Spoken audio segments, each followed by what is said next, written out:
Hello, my name's Clive Barnard and welcome to Never Too Small to Export, a series of presentations delivered to you by ITSG World Limited, funded by the UK government as part of the Shared Prosperity Global Programme. During the course of the courses, we're going to be talking about a number of different subjects that's going to hopefully help you to be able to develop your exports and to be able to enter markets that you might not have considered. The title, Never Too Small to Export, is a deliberate title to be able to explain to you that whether you're a micro business, a relatively new starter business, or quite a sizable business, international trade is something that we would encourage you to consider, and we'll guide you and help you to be able to make it the best that it can be. So we're going to have a series of different workshops for you. Today we're going to talk about how to start, so we've called it Let's Start. We're then going to move on to Are You Ready to Export, which is going to give you the basics of being able to prepare your business to be able to export. Then we're going to talk about finding markets and looking at which markets might be best for you. And then we're going to be able to show you how to actually sell your product or your service. And we talk about agents, distributors, using direct sales and things like that. Then importantly, the next session will talk about how you move your goods. How are you going to be able to get your product to the market when you've had a sale? So we talk about the use of freight forwarders, shipping agents, couriers, or even doing it yourself. Incoterms is something that I'm sure you've heard and thought, ooh dear, what's that? Well, we're going to give you an introduction to that. They're very simple words, very simple descriptions, but actually key to you being able to have a successful international trade relationship. Documentation, another thing that we hear time and time again that businesses really fear. Well, documentation is easy if you know what to do, but obviously it's very difficult if you don't know what to do. This workshop will show you what to do and make it a lot easier for you. And then we talk about the all-important thing about getting paid. So All About Money is an introduction to funding, finance, getting paid, the rights and the wrongs, including insurances. And then to finalise the programme, we've got a workshop specifically designed to help you develop your export action plan. It'll be looking at how to actually plan your first export sale.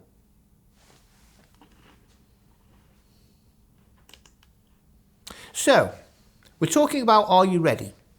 Are you actually ready to be able to look at an international market? When you think about it, then you might have a business now that is doing exceptionally well in your local area. You might be selling within your own county, you might be selling within your own region, you might be selling within your own country, or you might be selling within the United Kingdom. But have you looked at other markets? They're not different to the markets that you are, they're just structured slightly differently, and obviously they're further away. So what we ask you to look at is whether you are currently trading. So what's the structure of your business? How successful are you in the UK? It's important to be very honest with yourself. Are you actually looking at an international market because you're struggling to get sales in the UK? Or are you actually very successful and you've just got this period of growth and you want to be able to maximise it while you can? We want you to have a very serious look at your product or your service. Is there room for growth for your product or service in the UK? If so, why aren't you concentrating just on that? Or is it your decision that you're doing exceptionally well in the UK, but there is also room for growth in Europe or in America or whichever country that you want to do? It's very important to also identify whether you've exported in the past, because as with a lot of things, the first time you do it, it's very, very difficult or very, very nerve-wracking. But once you've done it and you start to learn how to do it and you start to learn that it's not that difficult really to do it, then that will give you the confidence to be able to look at new markets altogether. Has anybody in your team exported in the past? It's worth asking the question. You might be a relatively small business. You might have 2 or 3 people working with you who have had a huge amount of experience that you might not have even identified. If they've exported in the past, then what an opportunity to be able to build on their experience. And then currently, do you have any particular country in mind?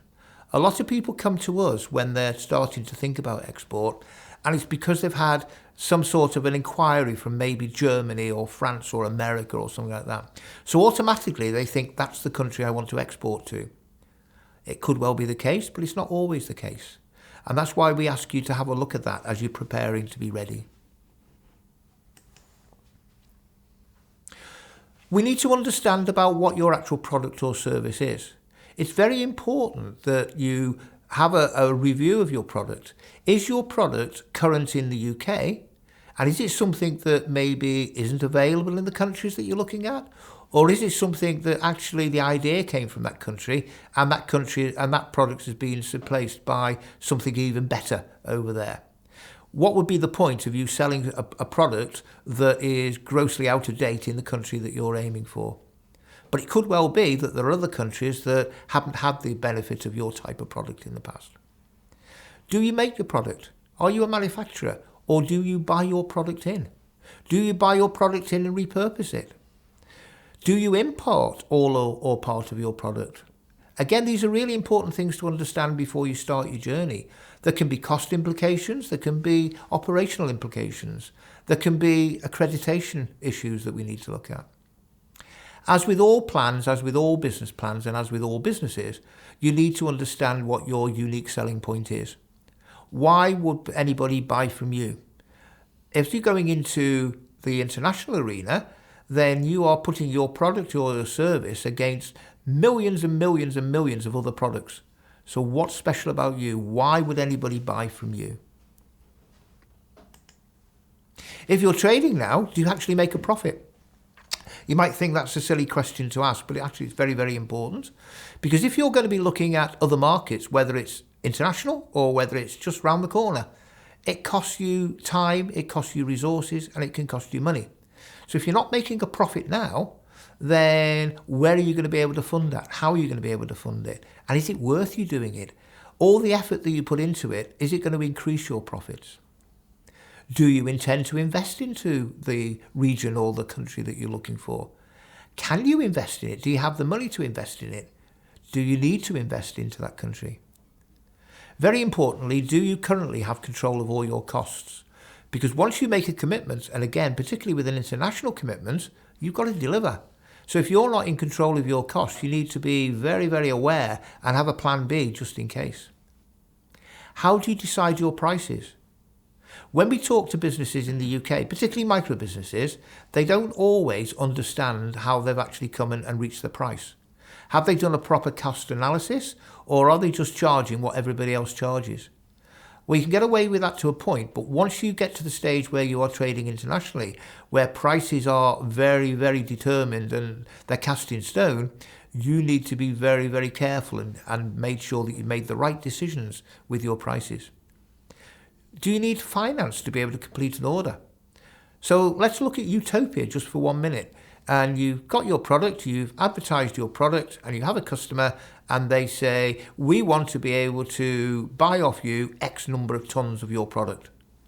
Well, that could be 4 times bigger than you've produced in the past. So how are you going to do it? Do you need to be able to get some funding? Because you've got to be able to build it, package it, deliver it, sell it, package it, deliver it, and to also be able to get paid and be able to get paid in a secure way. So it costs money as well as you earning money. You just need to understand that. Have you identified a similar product or service in the target country? So if you have, compare your product or your service. Compare it against price, quality, its unique selling point, and the demand for it in the area. Basic things that you would do on an everyday basis when you're developing or renewing your business plan for the UK market, all we're asking you to do is look at it with an international hat on. So how do you currently sell your product or your service? Do you have a sales team? Do you sell online? Micro businesses in particular very often rely on the internet and rely on their website to be able to sell their product. But sometimes you might need a little bit more than that. And we're going to talk in some of the future modules about the use of agents, the use of representatives, maybe having divisional offices. It depends on what the opportunities are and how viable they are. But these are all things that you're able to do. How would you deliver your product or your service?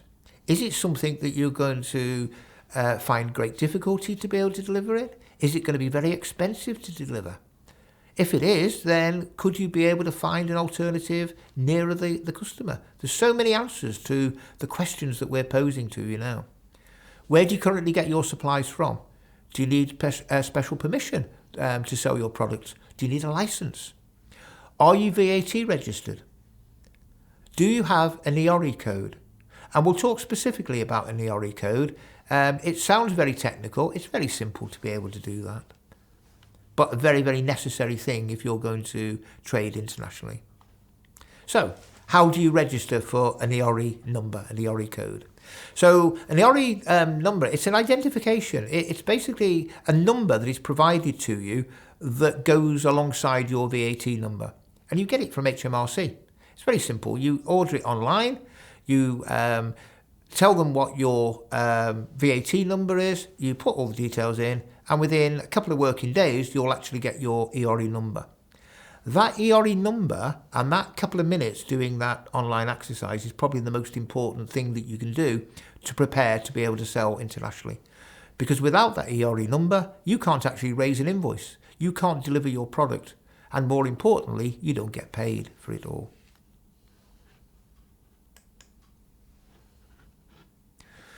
You might need a license to be able to sell your products. And with the world being the world as it is at the moment, you obviously need to check to see whether you are allowed to be able to sell your product or your service into the country. It is a changing world. There's lots of conflicts taking place. There's lots of governments making different decisions about sanctions, about licenses, about tariffs and things like that. So before you decide to be able to sell your product or your service to a particular country, you need to find out a little bit about whether it needs a license or not. Simple to do, but that's what we're here to help you to be able to do. So a license would be determined by the nature of the goods, the destination of the goods, the ultimate end use of the goods, and restricted goods range from agricultural products to military products as well. Military and dual-use products will have special requirements and special licenses. It's fairly straightforward to be able to check with. You can check online with the Export Control Joint Unit. And you literally just go online, click on that, tell them what you're looking to provide, and they'll tell you instantly whether or not it's going to be subject to a license, or whether indeed it's actually banned, which is another important element of that. All products, and we'll talk about this when we do the documentation bit, but it's important that you understand the basics of this. So every single product or service that you produce in this country has been allocated a commodity code. So for instance, if you sell or you produce a gin, and that gin is of a certain alcoholic strength, and it is bottled, and there is a certain quantity of that gin, then that has a particular commodity code.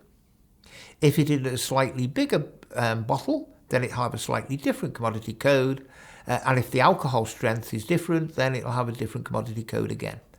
And you need to be able to identify the exact commodity code because you need to check to see whether there are any customs duties or tariffs applicable to that particular product. Again, sounds very complicated, doesn't it? But it's not really. You just need to find the information out in the first place and it's readily available. But that's what we at ITSG do. We help you to do this sort of thing. Then a background information and the commodity code, that helps to identify the goods. So as it is being exported, or even imported as well, customs will have a look at that to say, yep, we're happy for this to come into the country, or no, we're not happy for this to come into the country. Or more importantly, from their point of view, well, you can bring it into the country, but you owe us X amount of money to bring it in. If you're still unsure about which commodity code there is, then you can actually get a binding tariff agreement from HMRC to be able to tell you what that code is. So again, it's not that difficult to be able to do all of that one. In the next session, we're going to be talking about the steps that you're going to need to take to get ready to export. But in the meantime, if you have any questions about exporting or importing, then the following websites might be of use to you. The UK government have a very good website, and it is www.great.gov.uk. And that has a lot of information about countries, about markets, about freight forwarders, all the basics that you would need to understand. If you live in Wales, then the Welsh Government have their own website, and it is www.businesswales.org. Or why not talk to an actual international trade advisor at ITSG World? We're more than happy to help you. We have lots and lots of international trade experience, and you can contact us on info@itsgworld.com.